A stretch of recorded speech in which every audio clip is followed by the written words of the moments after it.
We've made the point that pipe flows, internal flows and external flows, forces on objects, and open channel flows, flows in ditches and canals, rivers and canals, I guess, all kind of satisfy the same behaviors in that there's some force that's applied in the system that resists flow, which is this friction factor.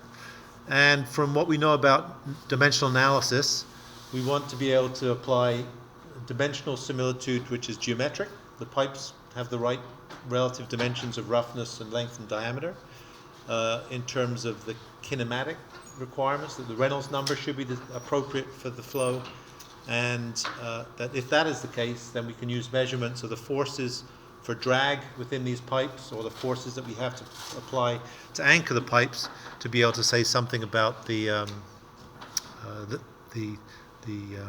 rate at which flow can occur, because it's the friction factor that stops flow. If we look in the broader sense, I don't want to do that, but I did pull this up just to give you an appreciation for this. I mean, I'm not sure what kind of pipes we're thinking about here, whether we're thinking about ones that exist in your house or ones that exist elsewhere.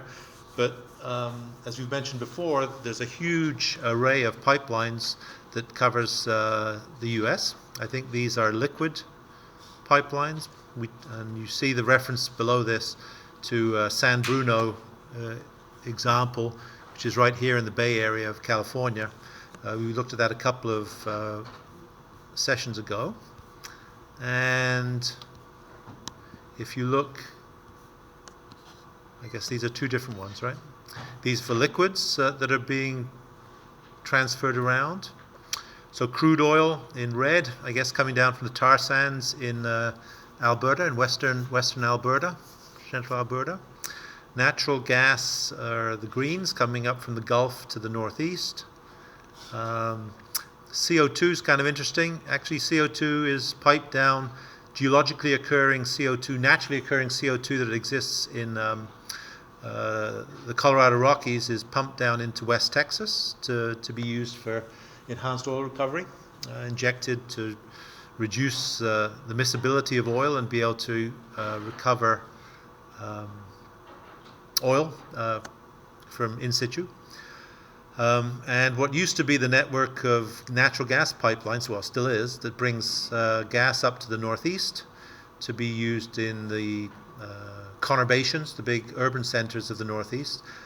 A strange concentration here, I think, well, two reasons. One is Marcellus is here now, and so the Marcellus is linked into the rest of this, along with the gas shales in Texas as well. But also in northwestern Pennsylvania, the other things that exist are things like storage for salt caverns. So let's see if this opens up or not. It's actually maybe not. Oh, that's not bad. And so, as we mentioned before, the idea is that these are typically, as you'd expect, salt caverns to be in salt. And they're formed very simply by having a casing, a borehole that goes down that has a casing in it.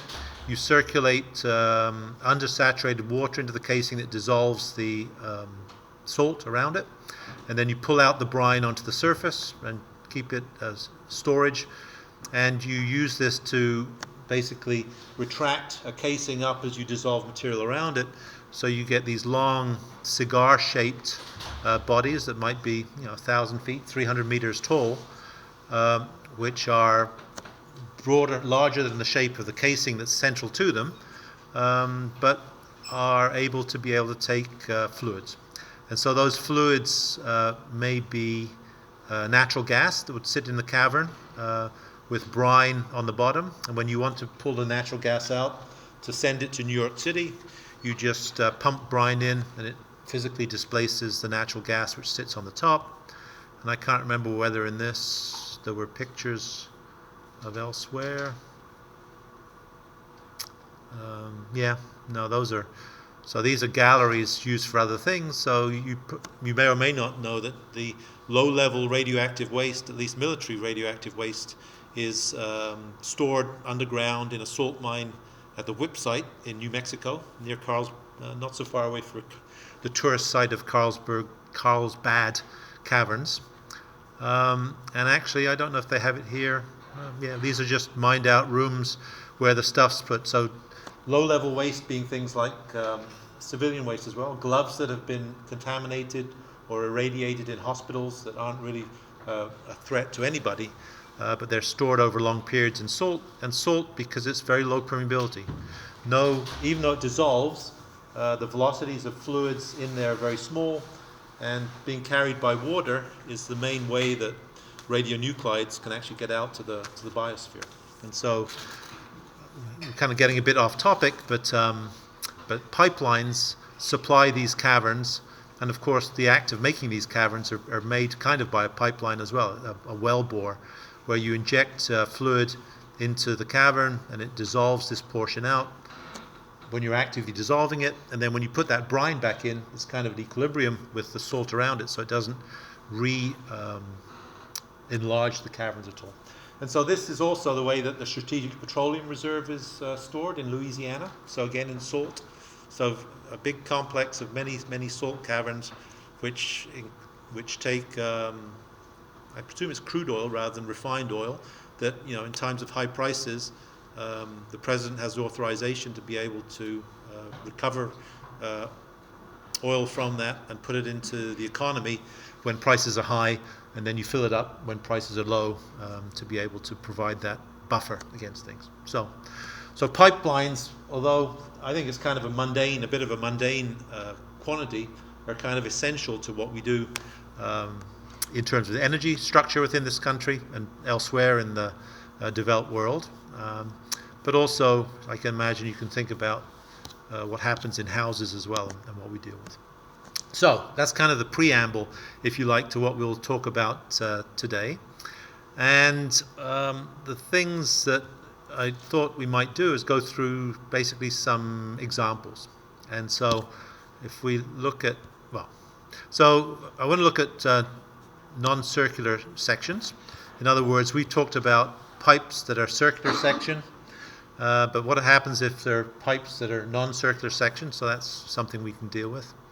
Other flow losses in pipes, which we can deal with due to turbulence, and the different kinds of solutions that we can solve for where different variables are. So anyway, so maybe it's worthwhile recapping that and going from there. So let me have that perfectly on there, right? And so what we're doing is no different from anything we've done before. And so we're using the energy equation, as you know.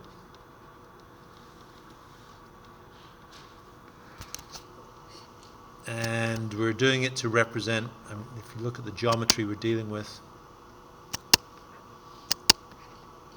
it's the same geometry we've used in the past.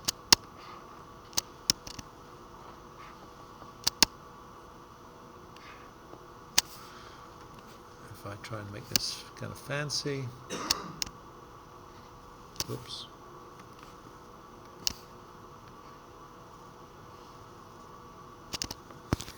Not the one I wanted to do, but you get the picture.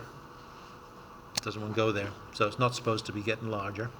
And we know that we can merely write behavior between upstream and downstream. And clearly the elevation differences in this define that. And the energy equation is just this written between 2 points. Elevation head, pressure head, velocity head, actually with another term which we'll just add. Pump added to the system and equal to the downstream behavior of elevation head, pressure head, and velocity head. This alpha term is a new term for us here. Plus the sum of major losses and plus the sum of minor losses. All units are length because we have to add apples to apples. Major losses are pipe losses, which are head loss is equal to some friction factor times the length to diameter ratio of the pipe it's flowing in and the velocity it's flowing in, where this is the flow rate in the pipe, which it doesn't want to draw. Okay, this is the flow rate velocity in here, and I guess these are the minor losses, which are some loss coefficient multiplied by, again, the velocity in the fitting. We know that physically these look like a function of friction factor, which is also really the same as kind of an Euler number, and the behaviors we get fall into two categories, which are broken around a Reynolds number of a given magnitude. And basically our friction factors look like a roughness, relative roughness, which is a big number, or a relative roughness which is small. And so in this regime we've defined this as being a friction factor which is equal to 64 over Re, Reynolds number.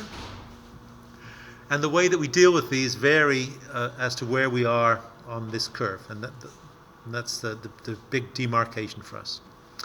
If we write our behaviors at these two upstream and downstream locations, then I guess the only terms that end up coming out of this would be these two terms here, and that would be that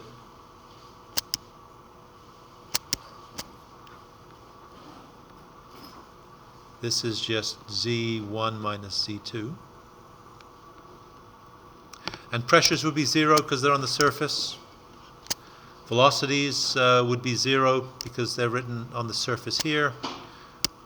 If we wanted to, we could write upstream and downstream at the ends of this pipe, in which case the pressures wouldn't be zero, but the velocities, because if the pipe, unlike this one shown here where it's tapering open downstream, if the velocities are the same, if the areas are the same upstream and downstream, then the velocities have to be the same, and so they'll just cancel out. And this is a new term that we'll talk about. It's basically 1 for everything we'll do. We can take it as that, but we'll talk about it maybe a bit later today. And so if we want to solve the problem for pipe flow, then we just have to realize which regime we might find ourselves in. And we made this point before that we can define the regimes into different types of pipe flow problems. We stated them last time, and I think they're probably here, right? I still kept them. No, they're not there. And that's not them either. Here they are. A messy slide, but we did this last time. And you remember that we made the case that the kinds of equations we need depend on what we want to figure out and what we know. If we want to determine what the head losses are, those are kind of the simplest equations, and we need to know something about the geometry of the system and something about the flow velocities. And we went through a couple of examples to do them at two different conditions. We figured out for some random pipe geometry exactly what the Reynolds number would be as a function of a prescribed velocity. And then we did two examples. One was to look at laminar flow, where we chose a velocity that was small enough to give us a Reynolds number which is less than 2000, which is our transition from laminar to turbulent flow. And if we did that, we could use the Reynolds number of 10 to the 3 on this expression, which is here, to be able to figure out exactly what our friction factor was. like this. And it was 0.07. I think it was not quite that. And if we did that, we have everything available to calculate the head loss. We didn't do this. I did this at the weekend just to get us ready for this. And we can find out that the head loss in this particular case is something like 3.5 millimeters. So 35 times 10 to the 4 meters is something like 3.5 millimeters.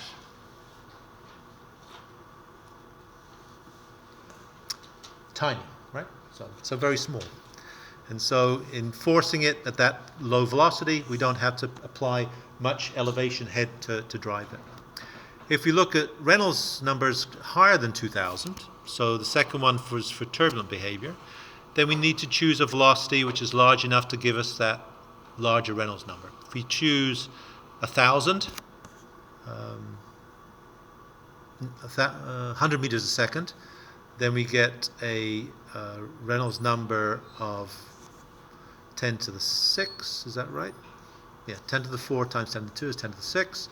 If we do that, and if we prescribe a little roughness, so 1,000th of a centimeter in roughness versus a centimeter for the diameter of the pipe, which we need to know, then we have a value of this, which is 10 to the minus 3, which would be this, I think, right here. 1 over 1,000. And if we do that, then if the Reynolds number is equal to 10 to the 6, then we have a friction factor of 0.02 of that order. And so if we throw that number into this expression, we end up with this. And we find out that the head that we have to apply to drive it at some ridiculous velocity, 100 meters a second is fast, right? Is that, what is it? We double it and that gives us miles per hour, we half it, can't remember. So it's either 50 miles an hour or 200 miles an hour. I think it's probably 200 miles an hour. So that's a very fast velocity. And to do that, we have to supply a head of 1 kilometer to it to be able to drive it. So that's what defines the behavior. And so those represent, if you like, our type 1 problems. We want to be able to figure out exactly what this head loss is. We've done it. We did it last time. And to do that, we need to know something about the geometry of the pipe. It was a 1 meter long pipe. It was a centimeter in diameter. It had some roughness attached to it. And we had different velocities of, as you should, 1/10 of a meter a second and 100 meters a second to define this behavior. Times 10 to the 3. So, yeah. So those give us the magnitudes of the head losses in those particular cases. The more difficult of these solutions is to be able to solve for a geometry. And that's often what you want to be able to do. You want to know how much fluid you have going through your system. You may know how long it is between points A and B. And you want to dimension how big the pipe should be to be able to reach that. And so we could use the same analysis to try and do that again. So we'd like to know, I suppose, the most crucial part of the geometry. Typically you know what the lengths are going to be because you have to get between A and B. If you're taking stuff from Louisiana to Pennsylvania, you know what that length is.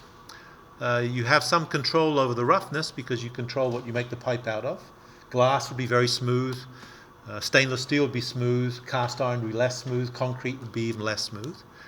And the real parameter that probably we need to figure out is going to be the diameter of the pipe. And so in defining the geometry, then we could do an example just to be able to show that. And so the solution then is similar to before, but unfortunately it still requires an iteration. In this particular case, for these calculations, it didn't require an iteration because we have a prescribed geometry, we have a prescribed flow rate, and so flow rate immediately gives you a Reynolds number. And we know from the Reynolds number that friction factor is a function of, oops, won't use that. Friction factor is a function of 2 parameters, right? It's a function of Reynolds number and it's also a function of relative roughness. And so if we're given a velocity, and if we know the geometry of the pipe, because that's the characteristic dimension Reynolds number, then we immediately know where we are on this plot, and we immediately have a Reynolds, a friction factor defined for it. But if we don't know what the diameter is, then in our definition of Reynolds number, which includes a diameter, we can't define it. And so we need to use an iterative solution. And so all I did was work out a solution here, which we can go through just to make the point. So we said for the laminar case that the head loss was something like a very small number, a few millimeters.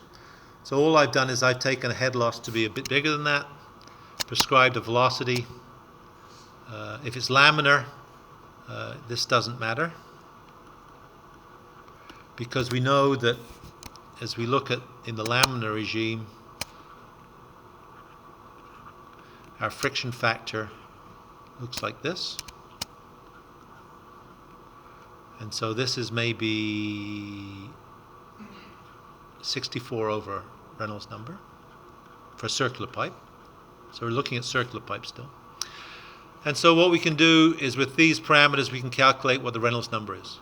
1 meter a second, 1 centimeter, there's the diameter. Density of water, 1,000 kilograms cubic meter. And viscosity of water is essentially 10 to the minus 3 Pascal seconds. And if you multiply those out, this becomes 10 to the 6 times 10 to the minus 2, which is 10 to the 4. And if we use 10 to the 4 as a friction factor,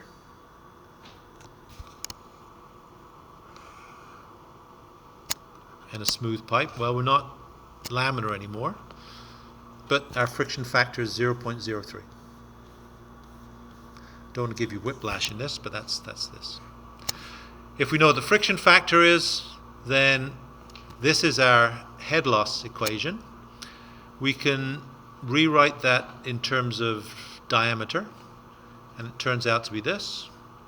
And then this is friction factor, this is length, this is head loss, each of which are 1.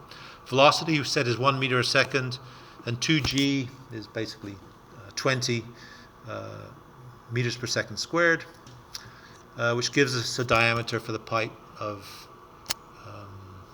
1.5 millimeters, right? So yeah, this is a millimeter, 1.5 millimeters, or 0.00.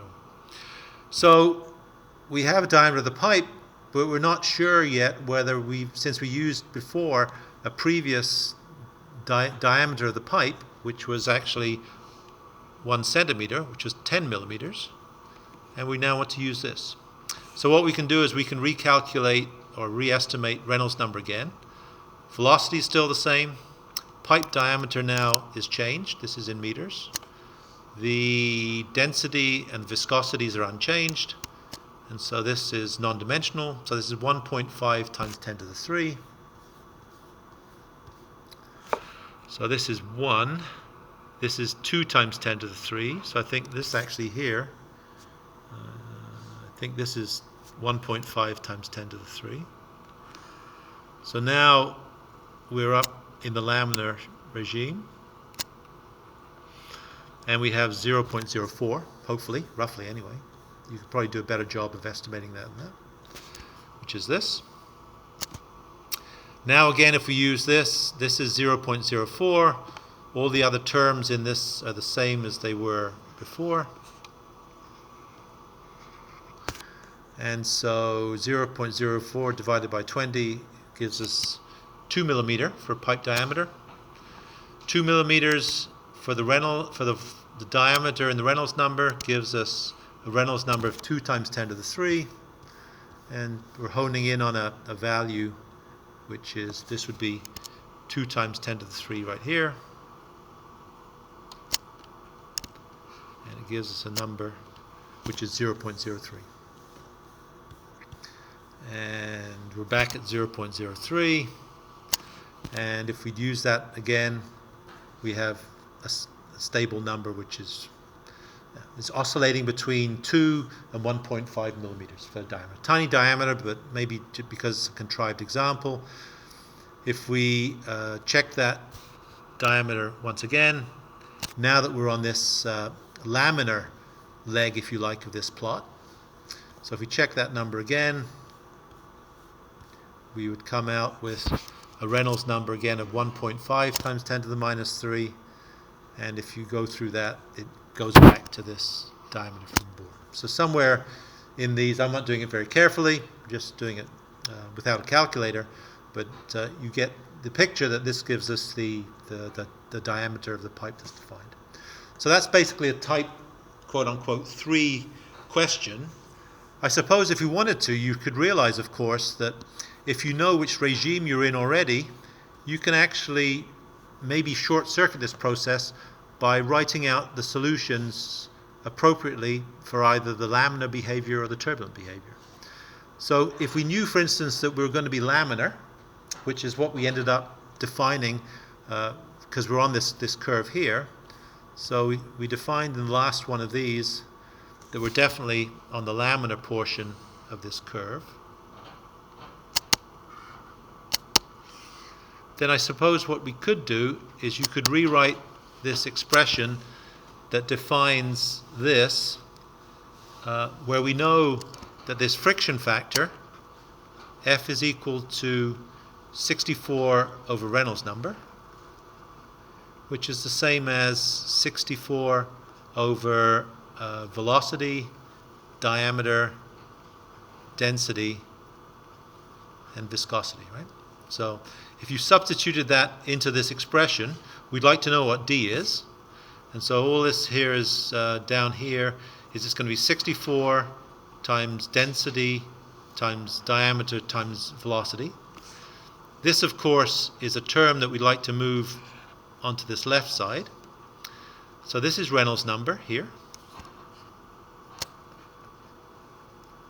or 1 over 64 over Reynolds number, I should put. This is 64 over Re. Length over head loss, velocity, 2g. And so what we have is directly a solution that gives us the diameter as a function of all these other terms. We know all these other terms on the right-hand side, and now we know what friction factor is, so long as it's laminar.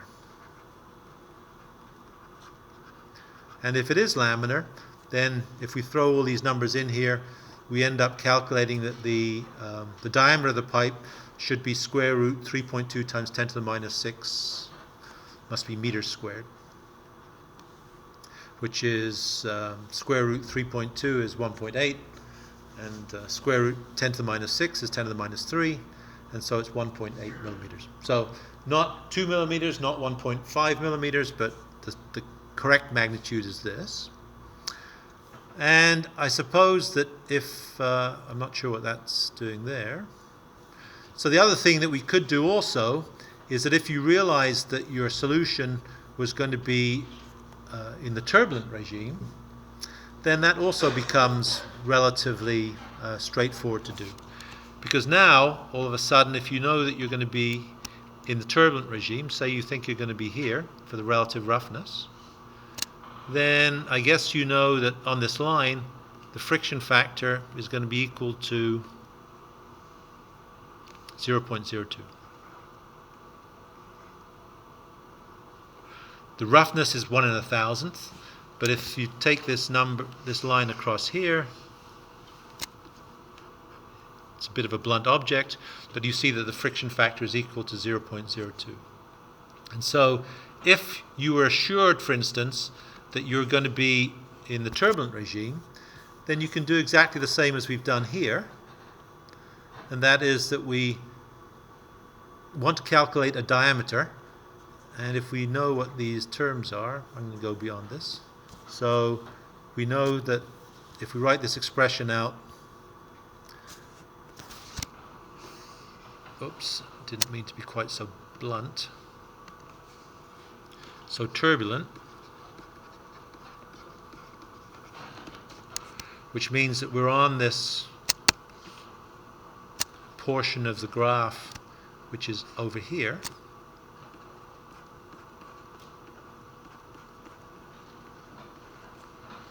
And so long as our Reynolds number is big enough that we're on the right-hand side of 2000, then we know that this value here is something like 0.02. And so when we write out this expression for the diameter of the pipe being equal to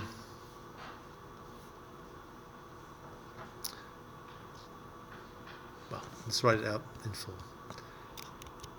So in other words, we know that the head loss is equal to friction factor length over diameter. This is always the case, right? Velocity in the pipe divided by 2g. We can write this in terms of diameter as diameter is equal to friction factor length over head loss multiplied by v squared over 2g. And then so long as we know what these properties are, we said that this is equal to 0.02 for this particular roughness, right? It's just this portion of this curve, this portion here.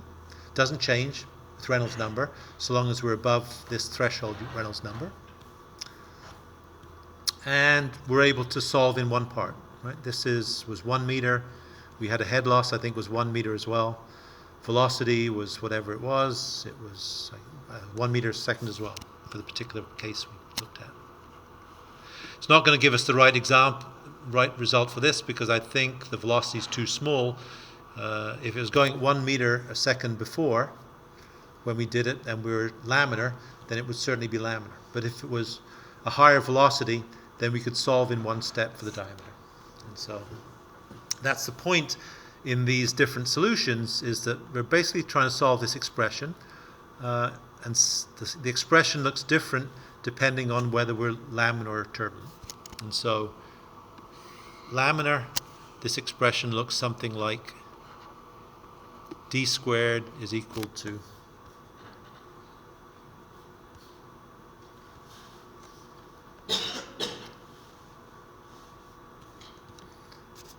(64 over RE). No, that's not right, is it? Because some of those terms come out. Well, I'm not going to write it down, just because it's not necessary. But I will put in, so if it's or turbulent, all we're physically doing in each case is we're writing this head loss term as some friction factor length over diameter times velocity squared over 2g, and all that changes in these two conditions is that turbulent friction factor equals constant, and laminar, then the friction factor is equal to a function of Reynolds number. And of course Reynolds number also includes the diameter of the system. Okay. So the main point is it's important to be able to understand the physical, the mechanics of what's going on, and the fact that these Moody charts, which is what we're working with here, have two very distinct portions. And that the laminar regime is here, where it varies as a function of Reynolds number. It's a linear function of Reynolds number. It's log, right? These are logs, and this is log, and this is a straight line. This curve here is 64 over RE. And in the turbulent regime, it's just a horizontal line. And it's important to assimilate that, because when we talk about external flows, we've made the point that the figures that we deal with actually look very similar. So we made this point that for internal flows and external flows, this is the diagram we're using right now for pipe flow, laminar and turbulent. If you look at the forces that you apply on a structure, It's exactly the same structured graph. It's a function of Reynolds number. At very high velocities, it's turbulent, and the drag coefficient, which is the same as the Euler number, doesn't change with increasing Reynolds number. It remains constant. And for laminar flow, before you get to this turbulent regime, it's essentially a linear function of Reynolds number. And so that pervades the things that we will do. Okay.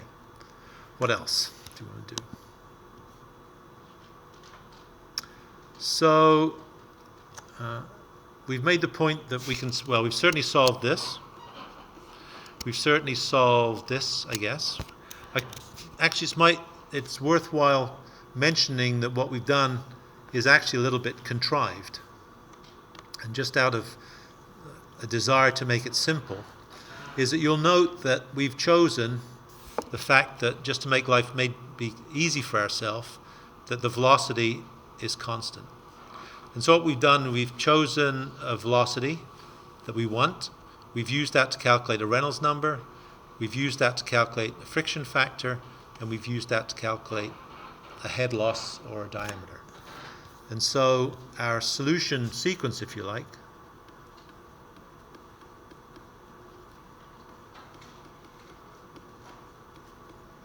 for all of these has been, we calculate a Reynolds number, which is a velocity, a density, a diameter, a characteristic dimension, which is usually always the diameter, and a viscosity. We use that to calculate a friction factor by going to this chart. And so always we use a Reynolds number to calculate a friction factor.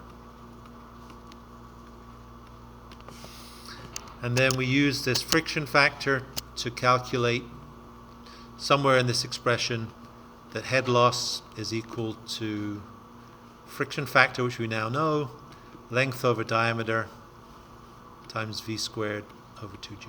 So one of these parameters is going to be unknown in here, but certainly the friction factor is known from the iteration. And then, so once we have this, maybe depending on what we know, we basically go back to this point.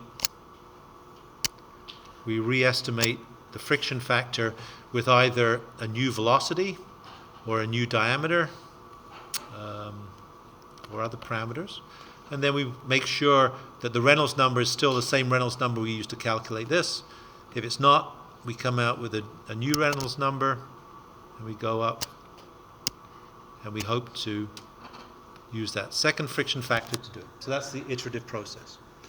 The one thing that is made a bit more difficult for us in this is that often we're not so interested in defining a flow velocity through the system, but we're more interested in defining a volumetric flow rate. And a flow rate is equal to the velocity multiplied through by the area of the conduit. And so if this is the parameter we want to do, then we have to use an area to calculate so the velocity is obviously equal to volumetric flow rate divided through by the area, but the area is also a function of the diameter, right? Cross-sectional area. And so it becomes kind of messy because lots of parameters are changing at the same time. And so that's why it becomes progressively more difficult to get this solution for these so-called type 3 solutions, because type 3 solutions are where we want to know what the geometry is, and as the diameter changes, then that affects the flow velocity in the pipe as well. And so that's the extra feedback loop. So what we'll do is actually we have some time today, we'll go through it. Maybe we'll go through a quick example on, I guess it's a type 1 problem, just a different type 1 problem. And then on Wednesday, we'll spend our time looking at these for pipe flow systems. Okay. So, let me go back to this. All right. So that's kind of the background. A couple of things that we might talk about, which are really pretty straightforward, I think, are this idea of non-circular sections and also of turbulence. We had alluded to the first one, and that is if the flow within the pipe is turbulent, then we could imagine adding a parameter to this which is nearly 1 but not quite 1. I'm not sure we want to spend much time on it, but the idea is basically this, is that if you our assumption is that when we flow fluid through this pipe, that the profile is just this uniform velocity profile, and if that really is the profile, rather than being a laminar profile, then this coefficient is just 1. If the profile is actually this D-shaped parabolic profile for laminar flow, then this term on the top doesn't look like this average flow, and this value for alpha ends up being different from 1, and you can get the magnitude of it as a function of the friction factor. But you remember that the friction factors we're looking at were 0.02, and so even if you multiply 200ths by 2.7, it's still a very small number compared to the other things. And so basically we can think of this, and I don't think we'll do anything other than think of this as a factor that's equal to 1 in our calculations. So that's the first of these, at least, dispensed with. So we don't need to worry about anything other than this alpha value is equal to 1. The other thing that we can look at is that not all pipes, many pipes are, extruded pipes are circular in section, but many pipes such as ductwork inside houses, for instance, are not circular in section. And so what we can do is we can use all the things that we've done so far to allow us to evaluate the behavior of pipes, except we use what we referred to as an equivalent Reynolds number, which is Re sub h, which uses a characteristic dimension, which is the hydraulic diameter of the pipe. And by definition, the hydraulic diameter is just 4 times the cross-sectional area of the pipe divided by its perimeter. And so for circular pipe, 4 times the area is pi d squared upon 4. And the perimeter is pi d. And so, at least for the case of a circular pipe, we recover the hydraulic diameter is equal to the diameter for a circular pipe. And for non-circular pipes, it's something slightly different. And so we can use all the methods that we've used so far, calculating friction factor for the laminar case, bless you, as a function of some coefficient divided by the effective Reynolds number that includes the hydraulic diameter rather than the diameter, the equivalent hydraulic diameter. And also the roughness should also use this effective diameter. And this term here should also be the effective diameter of the pipe. So all we need to do is where we've used diameters before, we use hydraulic diameter, which is for a circular pipe it's the same, and for a non-circular section pipe it's different. And so if you do that, then you can get friction factors for all kinds of weird and wonderful geometries. They could include a pipe in which the annulus is filled, and so you're only flowing in the outer annulus. And so you'd imagine that when D1 goes to 0, then this should approach 64, because that's the value for an unfilled pipe. And it tries to get there, but it doesn't quite get there. As D gets to be progressively larger, then it goes progressively further to 96. And the significance of 96 is that 96 is actually the friction factor of a skinny duct like this, where fluid is flowing. So something that has a very thin thickness and a very wide width, and is flowing in this direction here along this pipe. This is the magnitude of this this approaches 96. So the coefficient that goes over Reynolds number ends up being 96 over RE, which is the friction factor for two parallel plates. If you have a circular pipe that has a flange on it, which is flat, again, when this angle is 0, you'd expect it to return the behavior of a circular pipe. When this angle is different from 0, it's different from that. For this cross-sectional form like this, as it gets wider and wider, then the friction factor asymptotes this 96. And so I guess the only message here is that for whatever geometry you might have, this would be a typical geometry for a duct, then you can get the cross-sectional area to get the hydraulic diameter. And so this hydraulic diameter is just equal to 4 times the area over the perimeter, which is 4 times the area, which is AB, and the perimeter will be A plus B times 2. So that's exactly what this is. And so all you need to do is be able to use these curves to be able to calculate exactly what the modified magnitudes would be. And we won't have a chance to do these today. Let's start with those on Wednesday. So the bottom line is the methods that we use to solve these, they vary between whether we're talking about types 1, 2, or 3. And the difficulty as we get further down this list is that, for instance, velocity changes as a function of geometry, just because of the cross-sectional area. And so in all cases, we typically have to iterate to be able to get a solution. Okay. All right, I'll leave it there. Thank you very much.